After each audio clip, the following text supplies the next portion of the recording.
I welcome a lot of the different things that were brought in the last few days. It is helpful to people around the country. There are anomalies in certain places. First of all, one thing, Minister, we've told our elderly as much as they can to isolate, and over the coming in next month and the month after, if they have to isolate, I think the fuel allowance should be paid to those elderly people, because obviously they have to keep themselves warm, and I think we should make sure to put that in. Second of all, Minister, this morning, and I think mixed signals came out. People in social protection sent letters to people around the country that it would be preferable if they used the banking system for social distancing rather than the post offices. Now, let's be very clear on this. Post offices have brought in as good a system as the banking system to make sure that there is proper social distancing.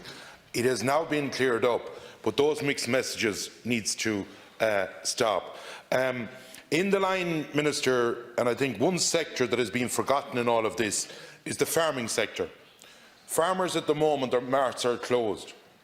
And can you confirm, would they be entitled to the €350? They're self-employed. They are at the moment struggling now to sell cattle, obviously for obvious reasons that the marts are closed.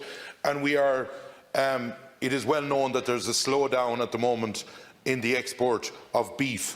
Now, I welcome today the green lanes that Europe have brought in that will try and get it through. But obviously, the sheep sector, especially to the French market for Easter, is, if you look at the price at the moment, it's falling flat on its face.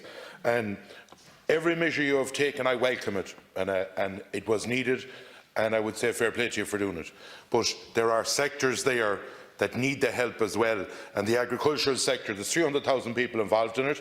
There's 130,000 farmers out there, and I think that we have to make sure that, be it a beam scheme comes in, we have to make sure that the agricultural sector, because at the end of the day, the food system has to be kept going. So I would ask you, Minister, to consider those points. Thank also, like others here, I want to offer my condolences to those families who have been affected already and who have lost loved ones, and other families as well who are sick as well. I mean, we all recognise that already this has hit home for some families much harder than others, and I want to offer my condolences to them and wish those who are unwell at the moment under treatment recovery and speedy recovery as best we possibly can.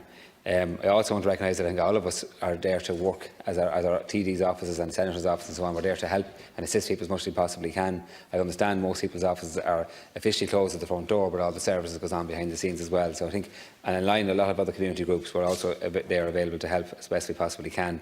And likewise, as ministers, we're open to any deputies that might have any issues they want to raise with us as often, just give us a shout as well. And I want to recognise the cooperation we've had in trying to piece together legislation in a fast way over the last couple of weeks, with suggestions, with amendments and so on. Where we can't accommodate everything, there's certainly been a lot of cooperation there from all involved in here, of all different parties and none as well. Also, from both myself and Minister Murphy, we want to recognise the work that's been done on the front line by all those involved with our Department of Housing, Planning and Local Government. We see an awful lot of work going into the system over the last couple of weeks in preparation and putting plans in place to deal with all scenarios that might happen in the weeks and months ahead as well.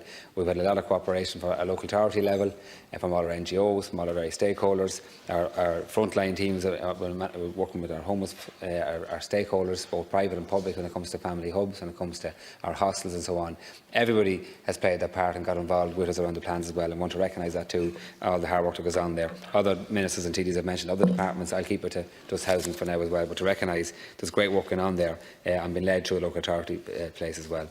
In relation to Part 2 of the Bill, the Bill provides for amendments to the Residential Tenancies Act 2004 to 2019 to prevent both tenancy terminations and rent increases during the COVID-19 emergency period. The aim here is to keep people in their homes. We need to restrict the movement of people to protect the health and lives of our citizens, and this bill will help to reassure tenants that they will not be forced to leave their home during the unprecedented emergency. No notice of termination can be served during COVID-19, and, except in exceptional circumstances, those served before the emergency cannot take effect until after the emergency period has passed. These emergency measures do not mean tenants can ignore their obligations.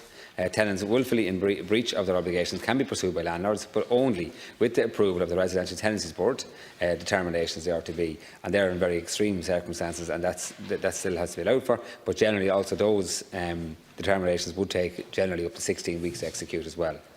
Rent increases are prohibited during the COVID-19 emergency period.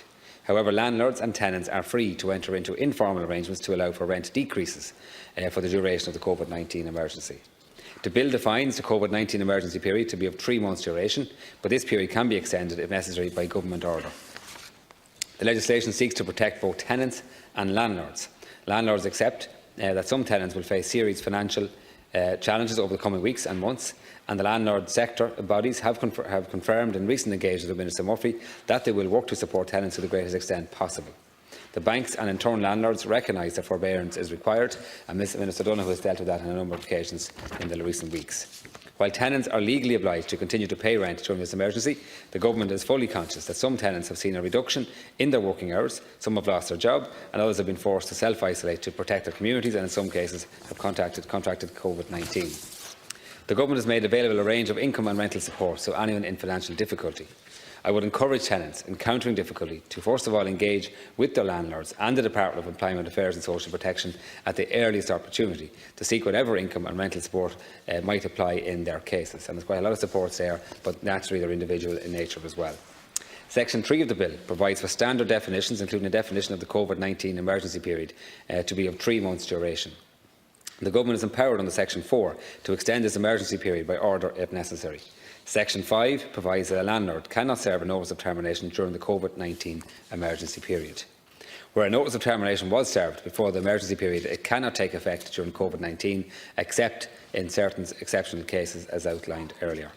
For tenancies of less than 6 months' duration, a tenant will now have 28 days as opposed to 14 days from receipt of a rent arrears warning from a landlord to pay overdue rent.